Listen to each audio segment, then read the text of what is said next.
السلام علیکم ورحمۃ اللہ۔ الحمدللہ وکفا وسلام علی من لا نبی بعد۔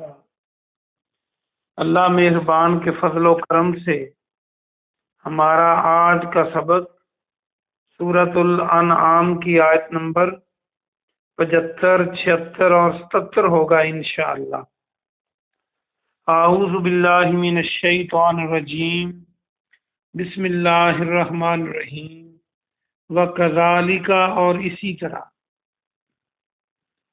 نُری ابراہیم، نُری ہم دکھانے لگے، یہ نون کا معنی ہم، اور یہ وہ آپ بار بار رویت ہلال کمیٹی میں نے بتایا تھا، ارایت الذی میں آپ نے پڑھا تھا۔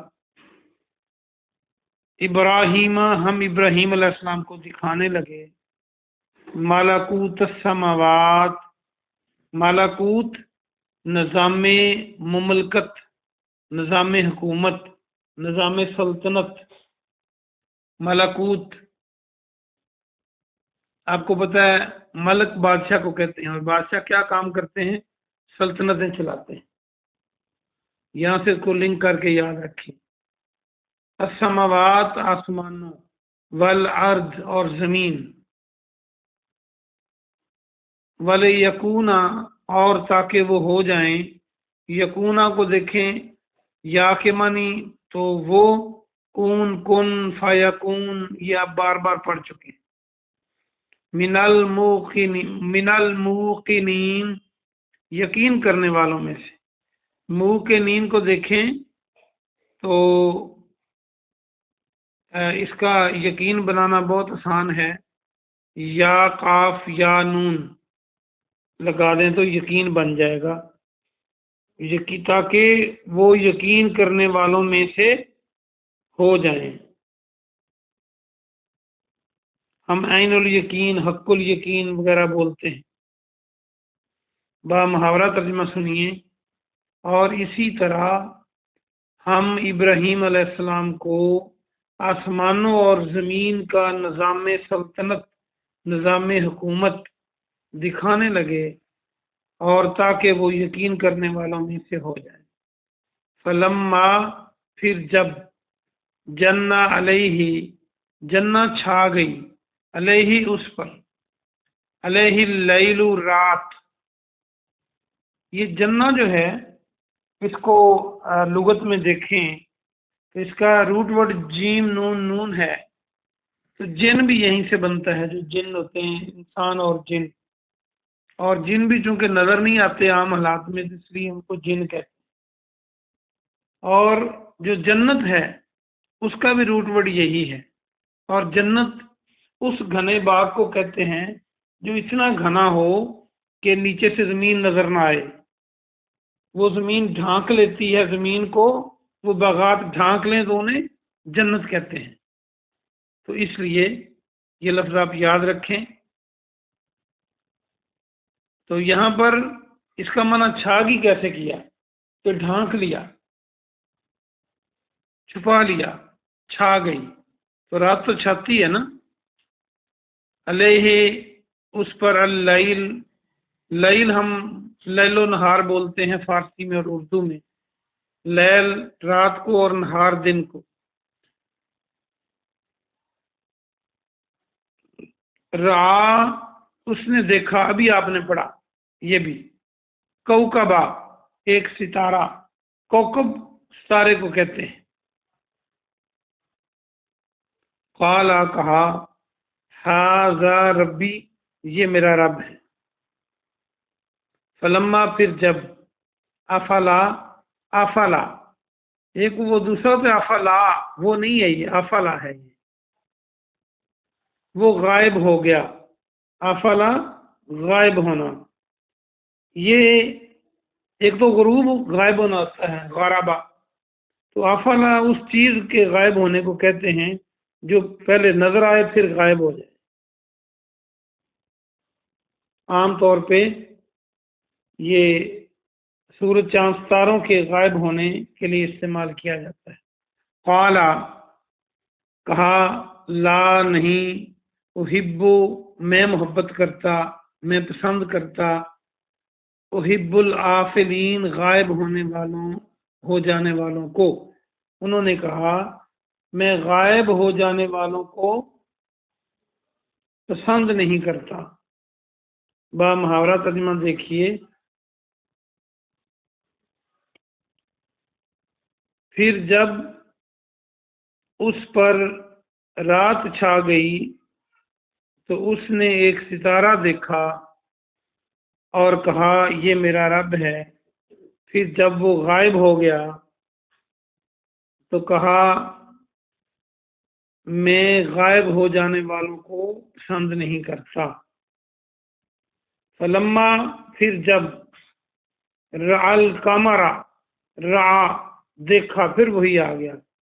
القمر قمر چاند کو کہتے ہیں، اور چاند کی کئی عربی ہیں، ایک قمر ہے۔ ہلال پہلی رات کے چاند کو کہتے ہیں، بدر پوری رات کے چاند کو کہتے ہیں، اس طرح اس کی حالتیں ہیں۔ قمر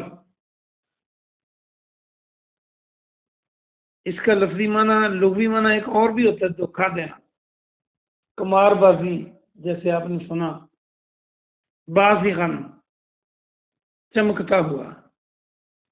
یہ بازغہ جو ہے، بازغین، اصل میں یہ وہ چمک ہوتی ہے جو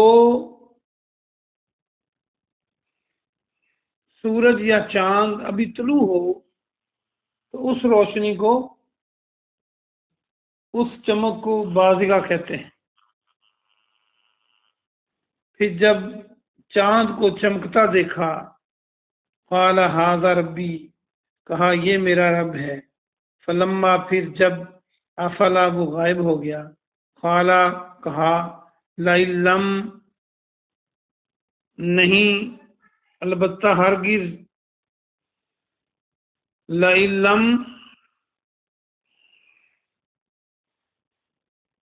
البتہ اگر، لم نہ، یہدینی ہدایت دی مجھے، ربی میرے رب نے، لاکونن تو میں یقیناً ہو جاؤں گا۔ کونا کو پھر دیکھیں، کن فیکون والا روٹ ورڈ ہے، من القوم الضالین، تو میں گمراہ ہونے والی قوم میں سے ہو جاؤں گا۔ یہ آپ نے سورہ فاتحہ میں بھی پڑھا تھا، ضاد لام لام گمراہی کو کہتے ہیں۔ اس کا با محاورہ ترجمہ دیکھیے، پھر جب اس نے چاند کو چمکتے ہوئے دیکھا تو کہا یہ میرا رب ہے۔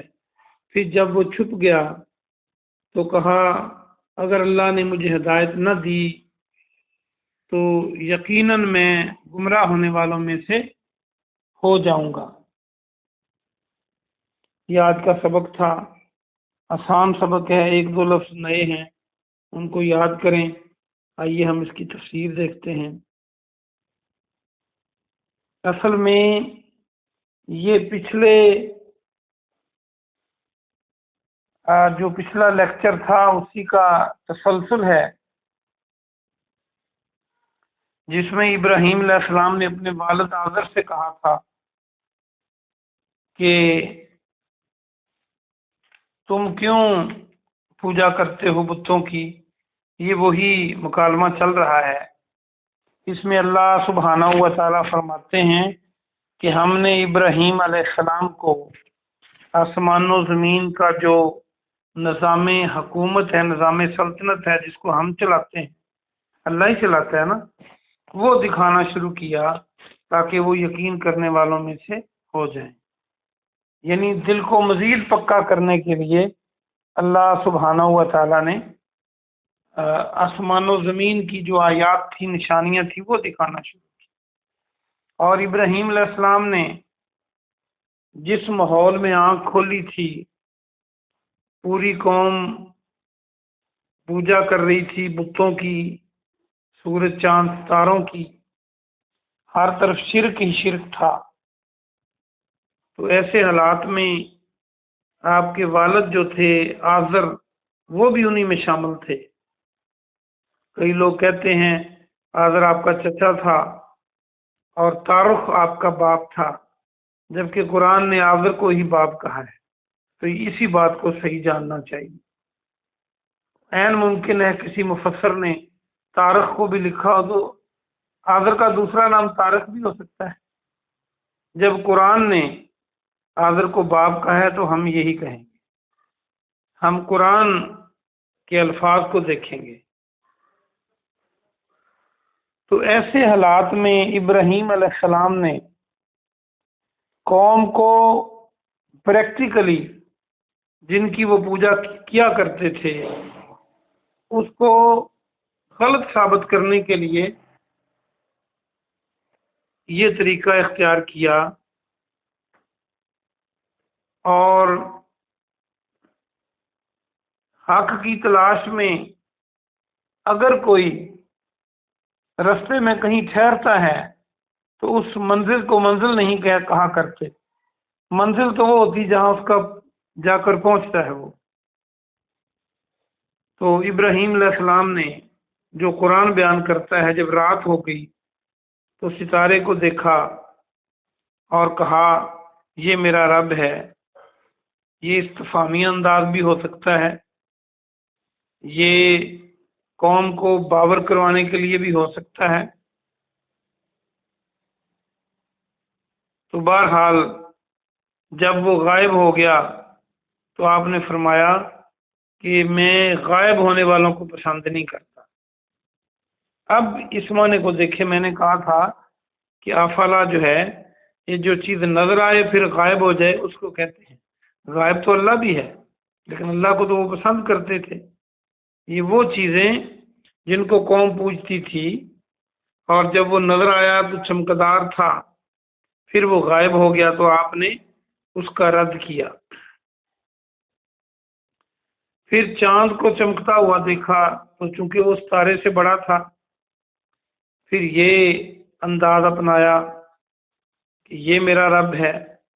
لیکن جب وہ چھپ گیا تو فرمایا کہ اگر اللہ نے مجھے ہدایت نہ دی تو میں بھی قوم کے ساتھ ہو جاؤں گا، گمراہ قوم میں سے۔ اس کا مطلب یہ ہے کہ جو چاند کو پوجے، جو ستاروں کو پوجے، وہ گمراہ ہے۔ تو ابراہیم علیہ السلام کو اللہ نے راستہ دکھایا، ہدایت عطا فرمائی، تو انہوں نے اپنے رب کو ہی کہا کہ میں ان کو پوجتا ہوں، میں شریک نہیں کرتا۔ اگلی آیتوں میں آئے۔ اس کے بعد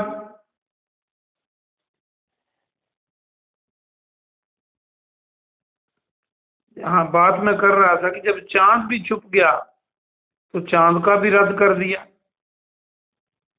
اور ہدایت اللہ کی طرف لوٹائی۔